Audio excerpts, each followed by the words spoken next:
Hi, Nancy. Welcome. Hi, Janice. Thank you so much for having me. Thank you.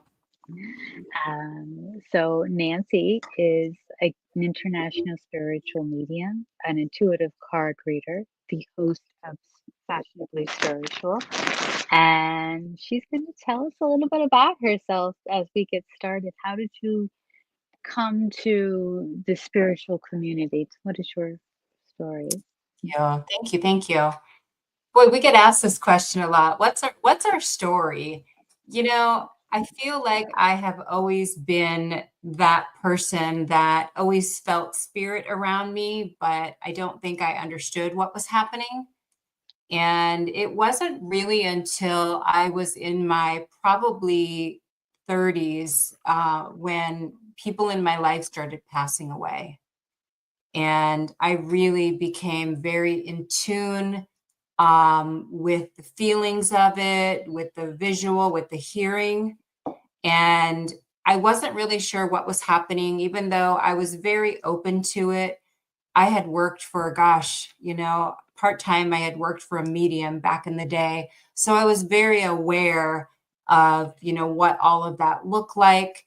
And, if you would have asked me back then, did you ever want to be a medium? I would say, oh, absolutely not. Absolutely not. Until I realized just what a treat it was to be able to connect with spirit. So really over time, I've really like all of us, we're continuing to develop and really trying to understand and build a relationship with spirit, trying to interpret, what it is that we're being given. At the end of the day, for me, I really want to give people that feeling that love is continual. It goes on because a lot of my medium friends, when I started losing loved ones, gave me that feeling and I understood it. And it really does help. It really does. It really does. Yeah, absolutely. So, how did you come to know? Because, like you said, oh, I didn't really want to be one. I don't know about you, but I don't really feel like you have a choice. You just kind of call to it. It suddenly wakes you one day, it just wakes up, or it Yeah. becomes to the point of where you can't ignore it anymore. Yeah, absolutely. You know, when my mother passed away, she and I were very, very close. Literally, the signs were just hitting me over the head. Like it was just so much and so big. And you're right, I couldn't ignore it. And I knew how it made me feel. And I just knew I didn't have a choice. I knew that this is the road I was supposed to take. I knew that I was supposed to step up and not be afraid to do it, not feel a certain way about saying that I'm a medium and really just owning it.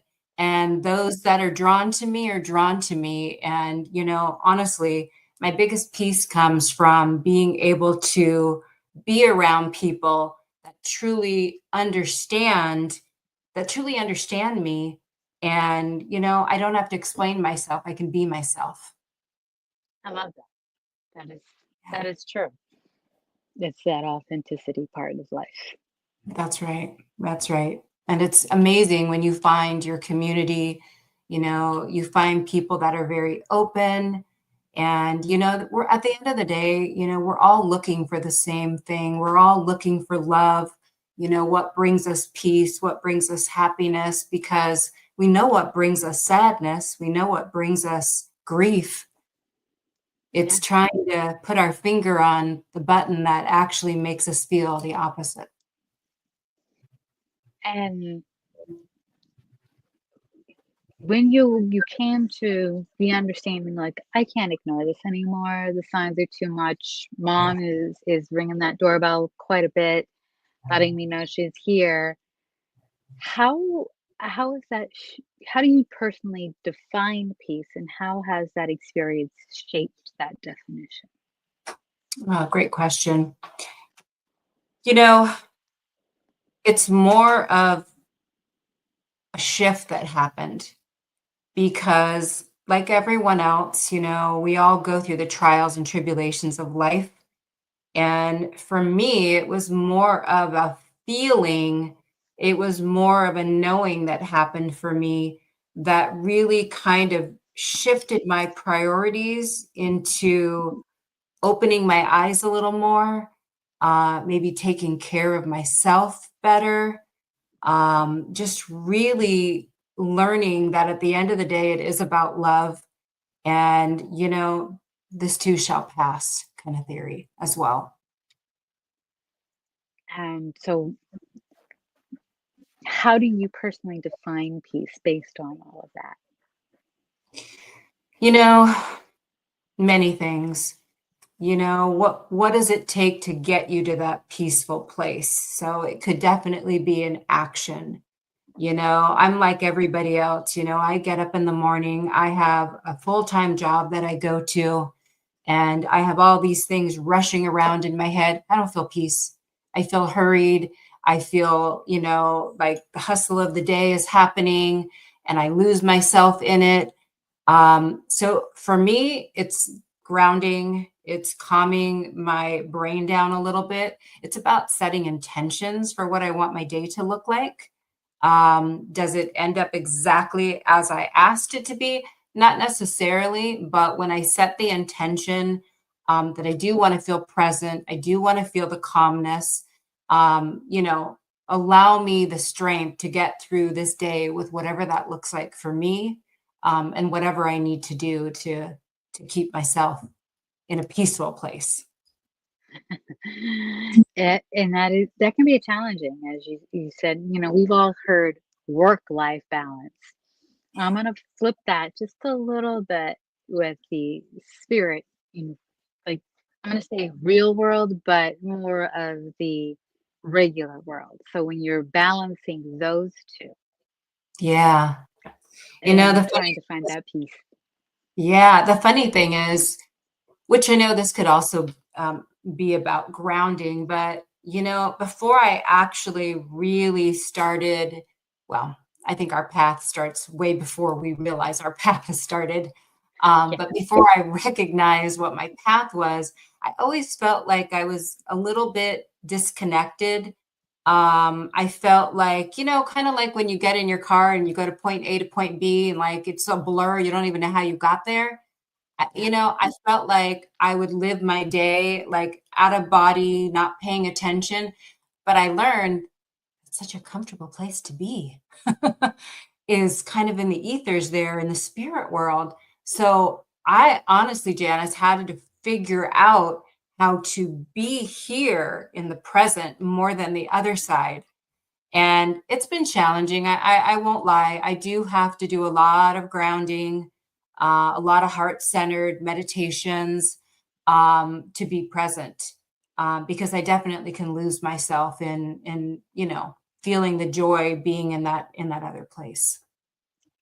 And so, based on your personal definition of peace and how you, balance the spirit realm and the regular world, how do you bring peace into your life? How do you find peace in the everyday world? Yeah. Oh,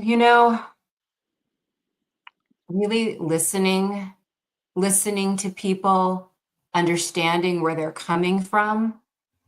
Knowing that when people behave badly, that there's more to it than that, giving them a little bit of grace, really allowing myself to not take on somebody else's energy.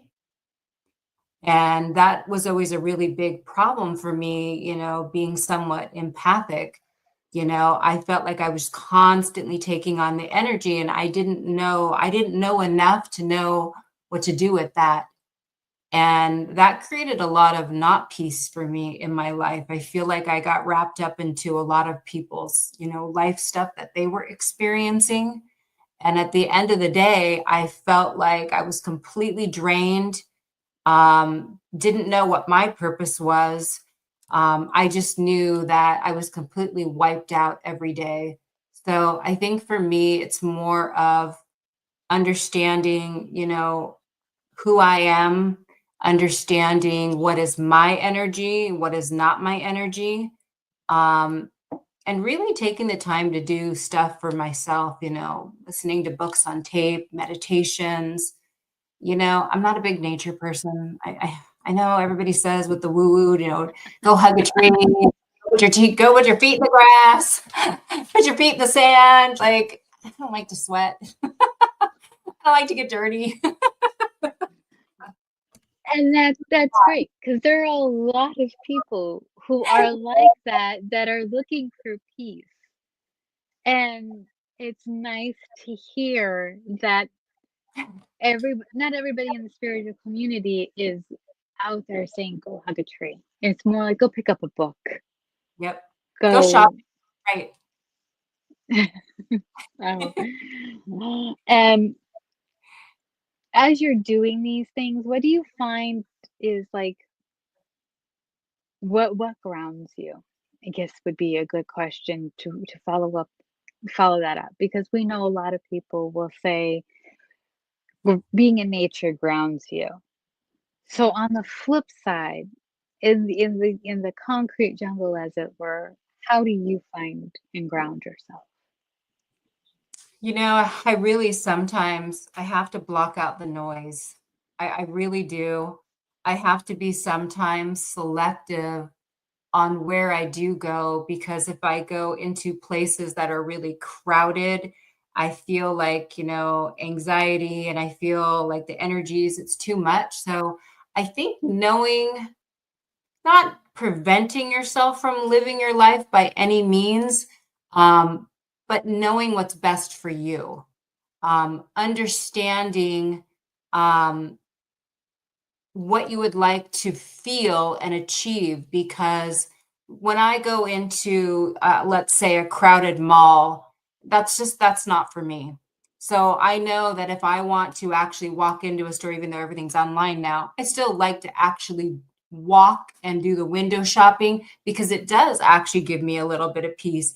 And I don't mind going with like my sisters and friends, but I really love to go shopping by myself. I tune out from everything. I'm just looking, I'm taking it in. But versus a big mall with tons of people, I'd rather go directly into a store where you can park and go right into that store. I can't do the malls. It just does not give me peace at all. No. So that might sound silly, but just knowing what it is that you need, what works for you. And so what does work for you? I mean, we know that you like to read and you like to go to the store. You also have to manage work and family. Yep. So how do you find you? Well, how do you learn what's best for you? I do have a very busy life. I have a full-time job. It's probably over 40 hours a week. I have a husband of 38 years. I have a son that's 20 in school. Um, I would say that it's not always perfect. I Yeah. come home and, I just got done, sitting with people, training people all day. And, I manage, 10 plus people that all have needs and need me. So when I come home and my son needs help with schoolwork, I have to take a minute. I have to take a moment. And even on the way home, I will literally put on Audible, or I'll actually put on just some kind of soothing music, just to kind of ground myself to prepare for where I'm going next, because I don't want to take all of that home with me. No. So I've learned how to do some of that, and how to do some of the breathing exercises. I don't say close your eyes, but I even on the way to work sometimes, I'll even do, like, I say a meditation, but it's really more like an intention setting. Um, be careful while you're driving. Do not close your eyes.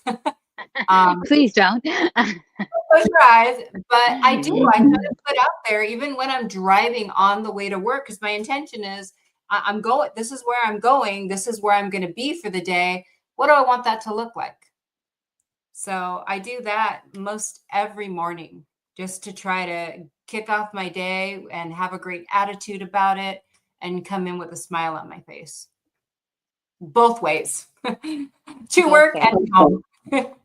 No, that's important. There's a saying, leave your bags at the door. So when you leave work, you leave your bags at the door at work and you come home and vice versa. It's like don't bring work to the office and don't bring the office home. So That's it's a right. matter of leaving the suitcases at the door. When you walk in, I mean, however metaphorically you want to handle it. I mean, in most cases, it's like unpacking with stuff. You find that when you unpack stuff, your bag is actually really small. All the other stuff in that big bag doesn't belong.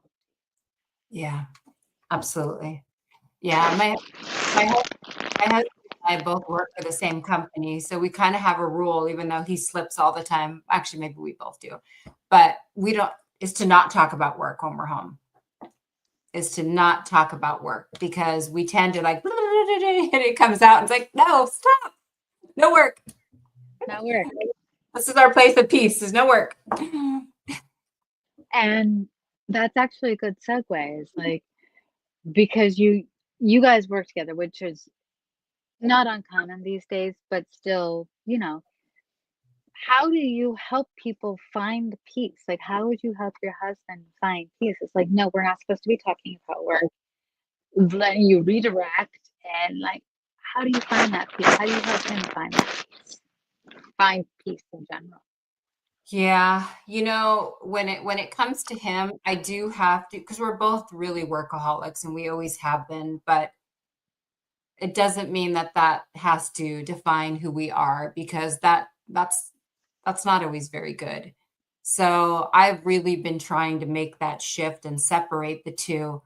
Um, he's been a little bit of a harder nut to crack there because we both work for an HOA management company and he's a community manager where I'm an escrow manager. And he still has people texting him, for emergencies and that. So it's a little bit of a dance that, sometimes it does get incorporated.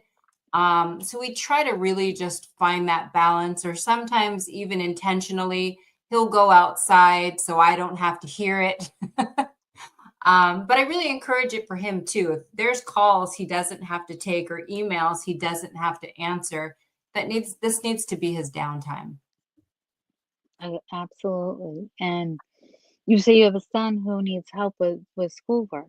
So that's a different dynamic. And Yeah, especially that age group of trying to find peace and all yeah,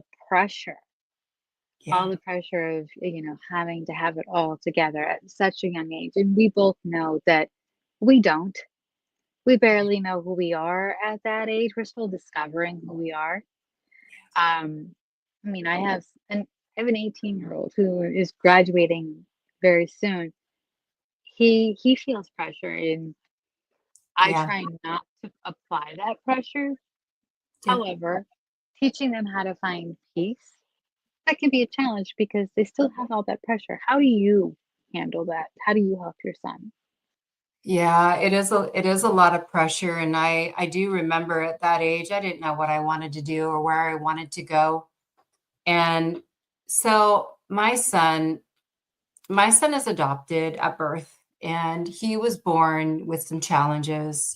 He was born addicted to heroin and methadone, and he has had a lot of learning challenges. So his whole school career has been in different special ed programs. He's been around a lot of kids that have more challenges even than he does.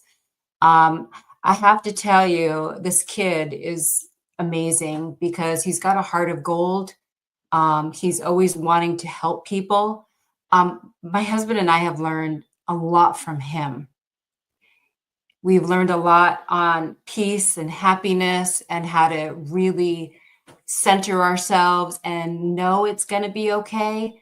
We've learned probably more from him than he has learned from us, if I'm being honest. Um, he doesn't know what he wants to do, and we're just here to help guide him on what his strengths are. He is still in a school program with the school district because he qualifies for these additional services, which have been fantastic. And so taking advantage of all of that. Um, it's funny that you even asked me about that. And I know that this has a little bit more of an element than probably expected that I was going to talk about. But I will tell you, as a mother, as a parent, we just want the best for our kids. And everything, as you know, has gotten more expensive. Life has gotten harder. And I just want to know that my son is going to be okay. So I'm going to do everything in my power to help guide him and support him for whatever it is that he wants to do. So I'm not sure if I answered the question, but honestly, like I'm just, he is my peace, and I can completely turn off any noise in my head when I direct anything towards working with him. And you have learned, like you mentioned, the kids teach us a lot. Oh yeah, They will test every ounce of patience you have. that too. And somewhere in there you're the example. We're the example. So in as the example, what do you think you've taught him about peace? About finding it and being it? Yeah. Probably have failed miserably several times. Let's just put that out there. Um, True story. you know, my family's very open. They know what I do. I also feel like my son is very intuitive. My son likes to read cards as well. I feel like if we probably share the peace, even in just knowing that there's more to life than what there appears to be. And I really encourage that for him. I do a Sunday service with Jennifer Rose, and every time I'm preparing for it, he's like, "Mom, can I pick the cards? Can I pick just one card? Can I pick one?" He wants to be involved in it, and like I said, he's quite intuitive. I mean, when my mother passed, he was one of the bigger communicators with her, even more so than myself. So that piece alone, we kind of share, teach, work together. That really is a huge part of our life. And what are some of the tools that are in your toolbox when helping people find peace, discover peace?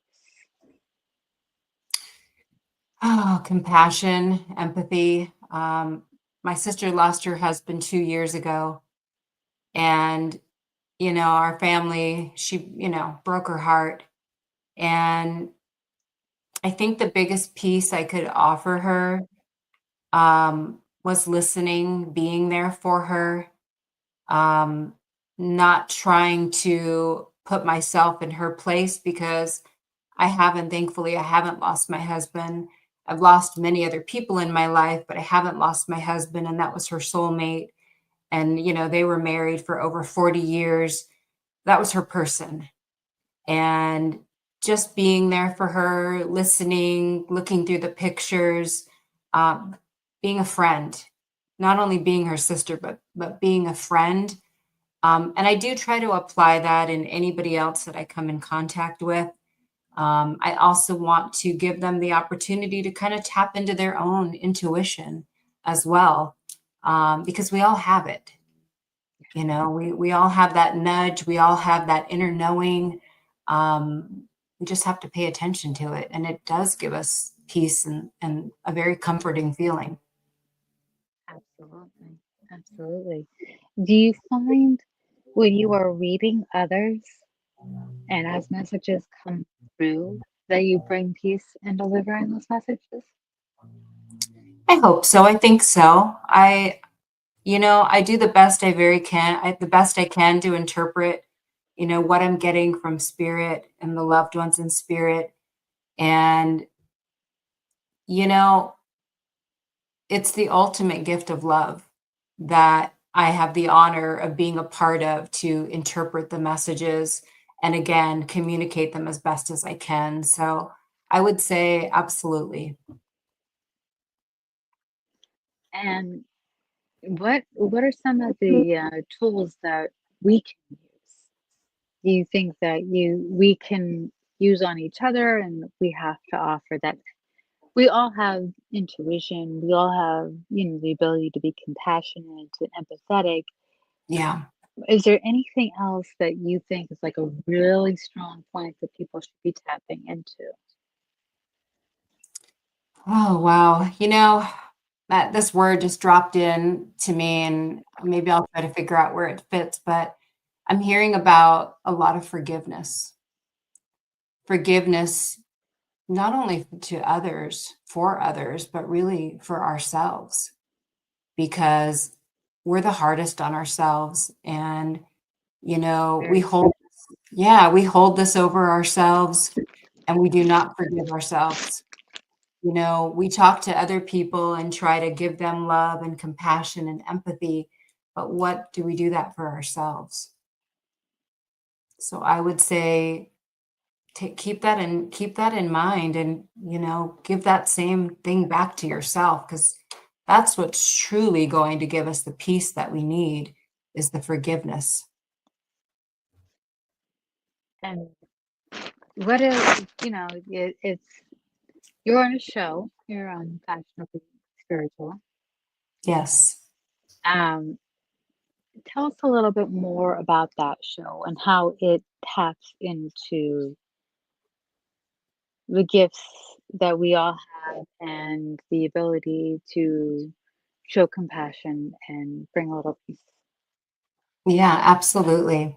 So when we were creating this show, we wanted to, number one, Jennifer and I, we wanted to have it represent who we are.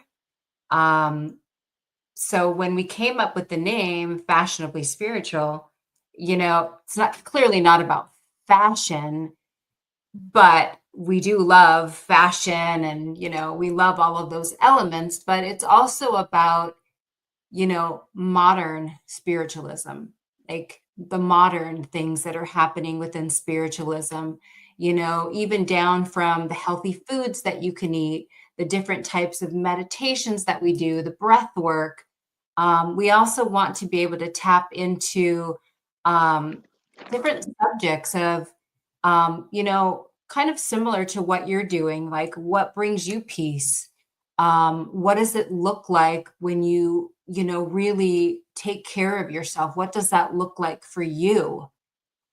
We just really want to connect with community and bring it down to a very simplistic um, terms where everyone can understand and actually tap into some of these tools, as you say, to apply to their own lives. So we're And really we're really excited. We just literally kicked it off, and we're still working on all of our topics, but we know that they're going to be spirit led, and hoping to bring a lot of enjoyment and peace and love to everyone when we do this. um, and when is that on? Share what that's going to be premiering. Thank So currently we're doing once a month. It's going to be on Mondays. I believe our next show is scheduled for, I'm not looking at the calendar, but I think it might be Monday, June 12th. So we started off doing it as a monthly show. So we'll see. We might end up increasing it. Jennifer Rose has a lot of shows right now, so trying to fit it all in. It's a lot, yes. Yes, it Yeah, is. it's so fun though. And outside of, going to stores and going shopping and reading, is there anything else you like to do to find peace? Like, is there anything that you really feel like in the moment that you were wholly grounded and wholly at peace, so, fully? Yeah, Honestly, Janice, I am still working on that. I don't do it enough. I really don't. I really go from one thing to another. And to be honest, it's been a challenge for me, even when I'm getting ready to do mediumship, is sitting and, kind of calming myself down, going into a meditation. I am a very high energy. I'm either up here or I'm way down here. There's often no in In between. between. Yeah, there's usually not an in between. I'm trying to find that in between because I really don't know other than what I do with mediumship. Like that is my joy. That is my compassion. Like that is my rest time. I love actually doing mediumship. I love all of that. That is what brings me joy and gives me my downtime. Other than taking care of the house and doing other things, sometimes that does ground me as well. I mean, just even, folding clothes, I'll go in the laundry room by myself and literally I can zone out just folding clothes. Right? Absolutely. It's a Don't show nice meditative state. Laundry can be very meditative. It's like the chore nobody wants to do because laundry's always there for you, like the dishes are always there for you. right. It's just a matter of what do you prefer. Tell me, knowing that your energy can be really, really high or really, really low, and then trying to find that in between. Tell me this. What do you think that you would like to pull on? Where would you like help finding peace in grounding energy? If you could pretend that you had those three genie wishes, and one of the requirements is this is the tool I want to find, this is the tool I want to help me find peace that I Yeah. don't think I'm utilizing. Help me utilize it. Yeah, that's a great question. You know, I would probably say letting go more, letting go, Mm. not needing to always be so in control of everything. And it's funny when I say that because, the two don't go together. Doing mediumship and my first job, they don't go together. That does not go together with mediumship. So as I've been in development doing mediumship, that has been a very tough thing for me is the letting go and surrendering. So again, if I had a magic button to kind of get me to that in between place that I would really like to be, it probably would be surrendering and letting go, and not needing to feel because we're not in control. No. So, like, stop thinking you are because you're not in control. I mean, you're in control of what you do, but you are not in control. So let that go. I think that for me has been an ongoing, I don't want to say battle because I don't want it to feel like it's a battle, but it's where I would like to be. I would like No, to it's be left absolutely. alone. Yeah, It's never it's only a battle if we make it a right. That's right. battle. And just recently I had a conversation with a guest, and peace is a never ending journey.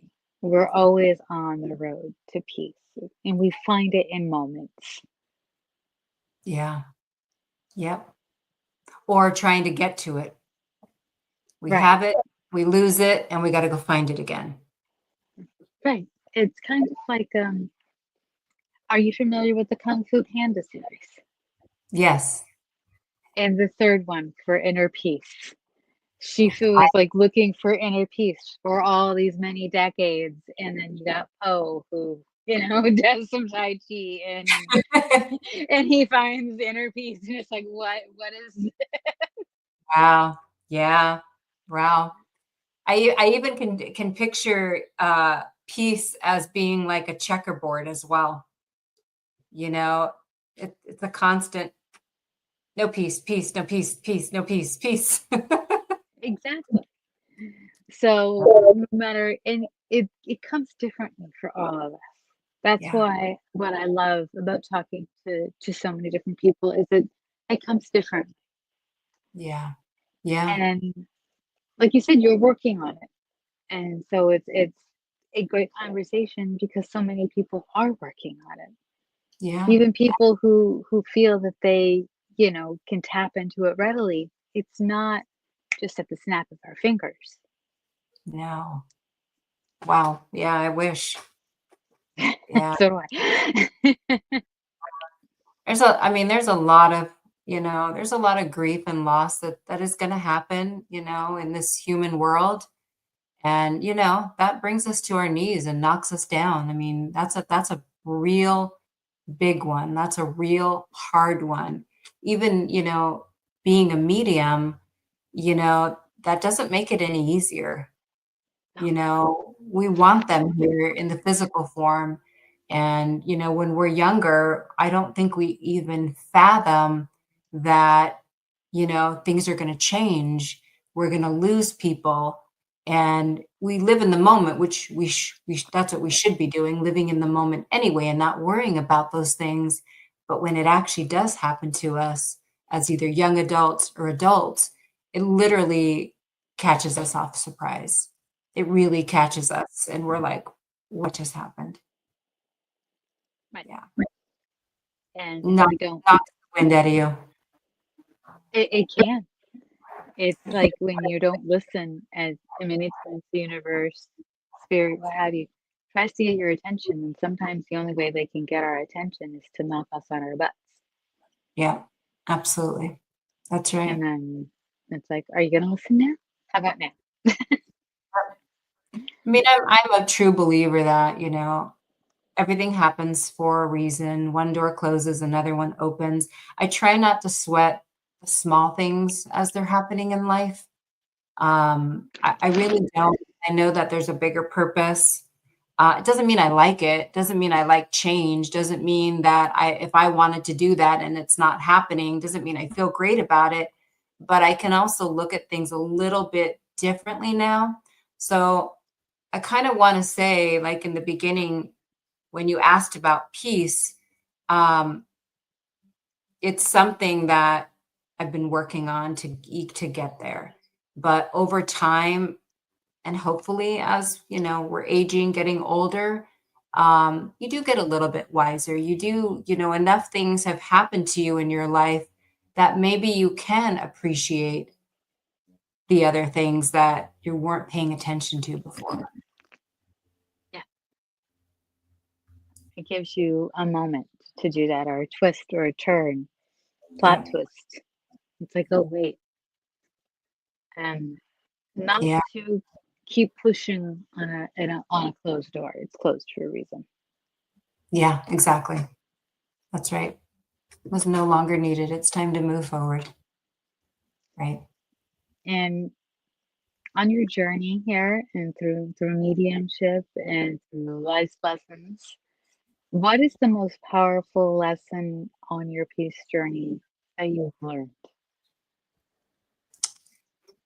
There Um, been a moment that you've discovered, hey, okay, I have to take it down a notch. I have to stop. yeah. Ooh, I would probably say, being humble, really, really listening and understanding what other people are saying. I mean, really listening, not just listening to prepare for what my answer is, but really listening to the relationships that you have with people.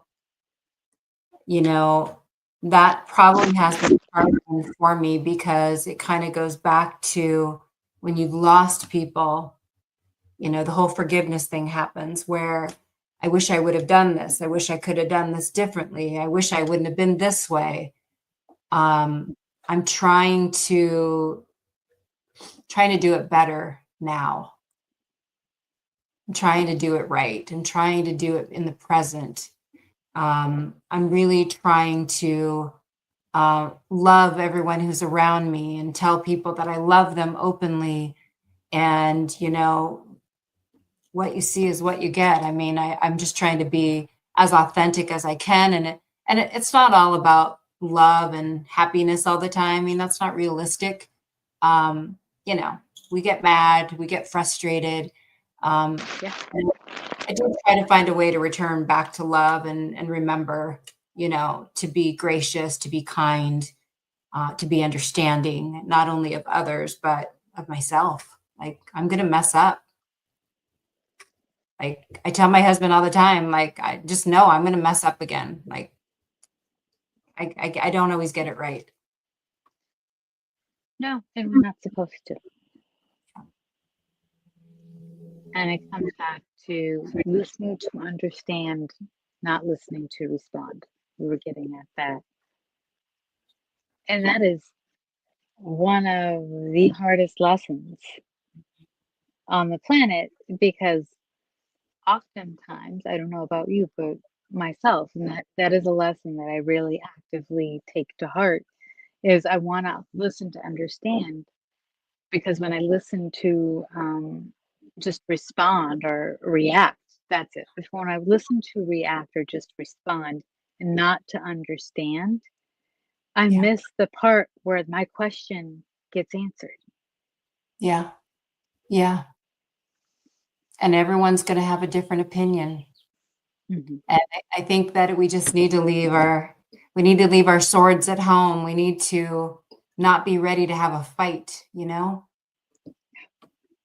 Maybe listen to their point of view. There might be pieces of it that you're like, okay, I could see that. I could understand that. Doesn't mean that you're going to agree with people, but leave the swords at home and don't come to the fight that way. Don't come to it as a fight. Like, really listen and have that conversation. And it's okay that people have different views and opinions. Right. Doesn't mean we have to agree, but if we try and understand, we see where the other person's coming That's right. Right. I mean, even in, living a spiritual life and, whether you have a set religion that you're interested in doesn't mean that the other person is, with doing mediumship, it doesn't mean that people are going to think that that's okay that you do that. So you really have to not be offended. Don't take it to heart. Like, they're entitled to feel how they feel. It's not your job to convince anybody otherwise or push it on them. And it's not. from. Right. You be you, I'll be me, and that's okay. Right. And acceptance. Yeah, exactly. We take without judging, which is hard sometimes, right? It's extremely hard because we all have that opinion. So it's really hard to not judge. And at the same time, we just have to, when we find ourselves judging, I personally when I find myself judging, take a step back Yeah, and realize like, okay, that I don't agree with whatever that person is doing, but that's not my life and it's not infringing on me. If it involves me, then I might have to say something like, I'm not comfortable with that, or wait a second, or we got to come to a middle ground. But who am I to say what they're doing is wrong for them any right. more than what they're saying, them saying what I'm doing is wrong for me. That's right. Right.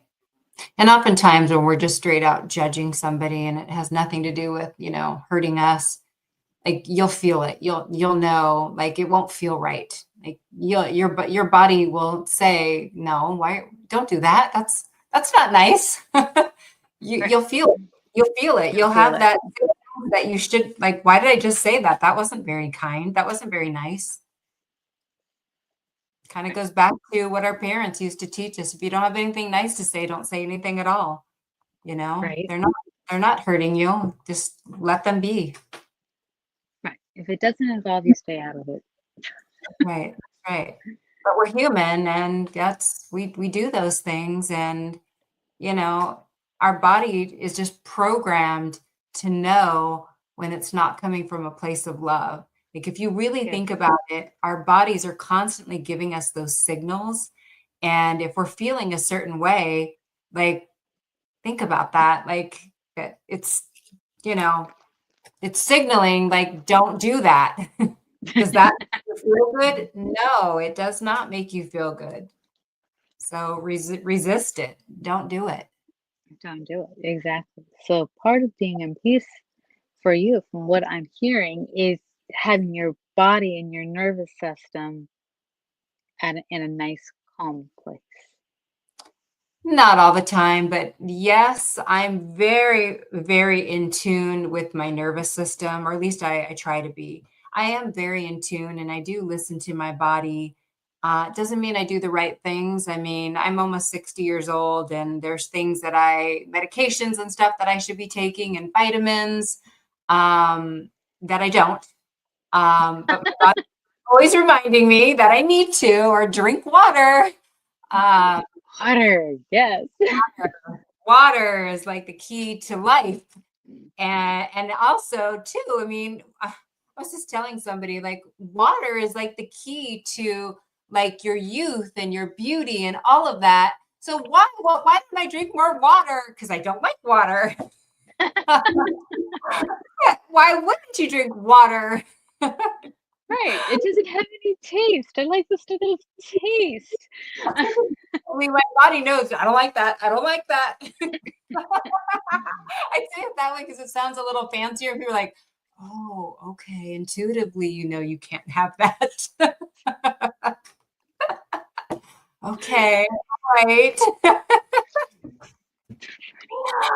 So, yes, I do try to do things that don't set off my inner nervous system. And, we all have triggers. We all have things that we've been through, in our younger days, our younger life, or even our throughout our life, that are little center triggers that go off. And, if you ever listen to a song and it made you feel a certain way, maybe it was something happy, maybe it was during a painful time, but it connects, like your brain remembers, and you can actually feel the heartbreak of it, you know?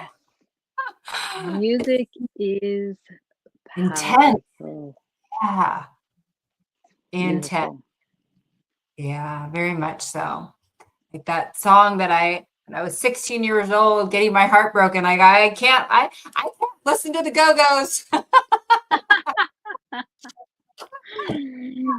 Kenny Chesney. Now, I'm a big metalhead. I'm not one to say anything else, but I also do like country, and Kenny Chesney has a Yeah. song, "I Go Back," Oh, and it's all about the songs. Like there's songs that you hear a song and you stop in your tracks. You hear a song and you go back to that time you got your heart broken, or that first dance, or your father-daughter dance at your wedding, and you're like, I wish my dad were here. That sort of thing. yeah. Um, but Music's a whole mu- thing. Yeah.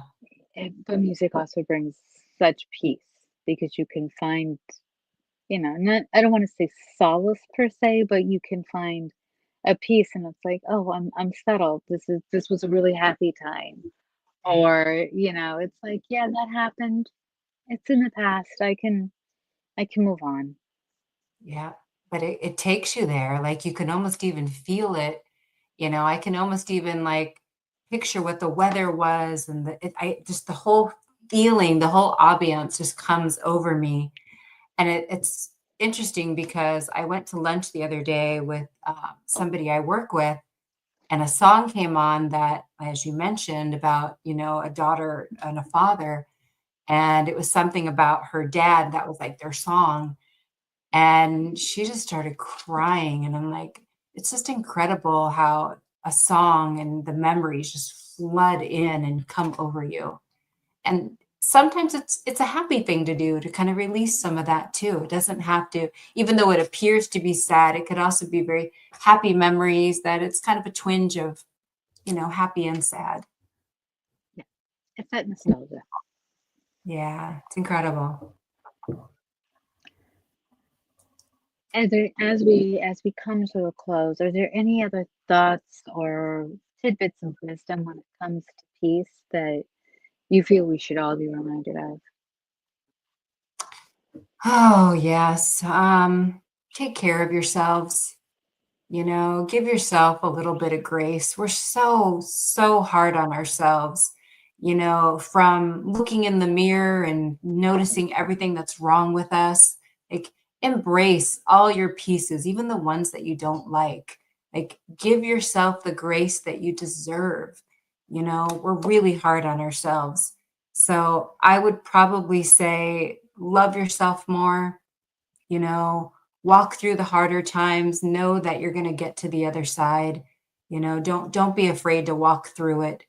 It will pass. You will get to the next place, and just know it's a place of learning and understanding. It has a reason. So I really, really just want to leave everybody with so much love and support. Embrace the people that are around you, your community, the ones that love you. Lean on each other. Thank you, Nancy. And Thank you, Dennis. with that, I want to thank Nancy for joining us. I'm going to put Nancy in the green room. I'll be right back. Thank Thank you, everyone, for joining us today on Unique Peace. And if you were looking to learn more about how to work with Nancy or learn more about Nancy, you can you can drop her an email at muratalla@gmail.com, or you can tune into Fashionably Spiritual on the Sacred Spiral Network, which can be found on YouTube. And until next time, I will say thank you and have